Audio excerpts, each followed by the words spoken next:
केवल ठाकुर जी का कीर्तन करते हैं, ठाकुर जी को याद करते हैं। कृष्ण माँ हैं, कृष्ण पिता हैं, कृष्ण ही मेरे सर्वस्व हैं।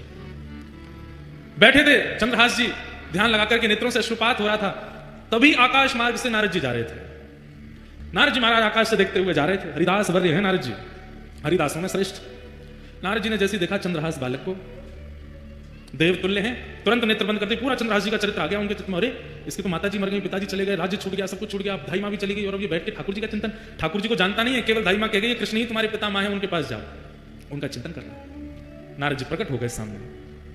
चंद्रहास जी को बढ़िया सुगंधी सी आई तो नेत्र खोल करके देखा, आहा सुंदर वीणा हाथ में लिए, देव दत्ताम इमाम वीणाम स्वरत ब्रह्म विभूषिताम मूर्छयित्वा हरि कथाम गायमानश्चराम्यहम्। नारद जी सामने खड़े।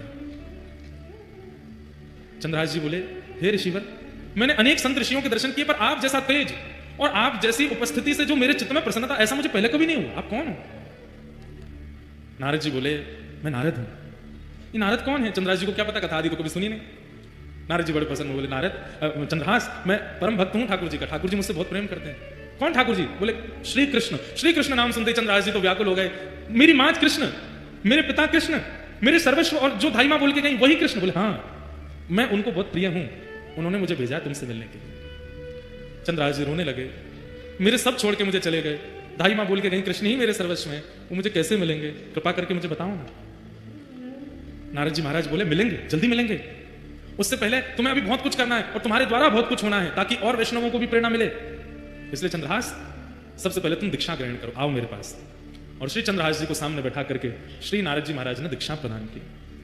गले में कंठी माला पहनाई, सिर पर तिलक लगा दिया और कान में मंत्र कह करके कहा कि अब नित्य इस मंत्र का जाप करना है। चंद्रहास, ठाकुर जी तुमको मिलेंगे। और अब एक चीज और करनी है, क्या? ठाकुर सेवा। सेवा से मन की मनीलता जाती है। मैं कैसे सेवा करूंगा? मेरे पास तो ना घर है, ना मकान है, ना आसन है, ना सिंहासन है, कुछ भी नहीं है। मैं तो खुद पेड़ के नीचे रहता हूं, कोई आश्रय मुझे मिलता नहीं। कीर्तन गाता हूं तो कई बार लोग कीर्तन करने के लिए घर पर बुला लेते हैं, तो भोजन प्रसाद पवा देते हैं। मैं ठाकुर जी की सेवा कैसे करूंगा? बोले तुम चिंता मत करो, तुम्हारे पास ठाकुर जी हैं। बोले मेरे पास? बोले हाँ, कहाँ है? तो तुम जो गोटियों से खेलते हो कंचा, उनको लेके आओ। तो खूब सारे कंचे इकट्ठे किए थे चंद्रहास जी, पूरे दिन अकेले क्या करें, उनसे खेलते रहते थे।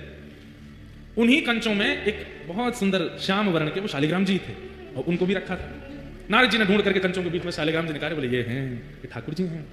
चंद्रहास, अब इन्हीं की सेवा तुमको करनी, ये ठाकुर जी हैं। मैं तो इनसे खेलता था। तो बोले तो क्या हो गया, पता नहीं था ना तुमको, अब हम बता रहे हैं ये ठाकुर जी हैं, शालिग्राम भगवान है। फिर शालिग्राम भगवान कौन होते हैं, कैसे होते हैं, पूरी कथा सुनाई नारद जी ने चंद्रहास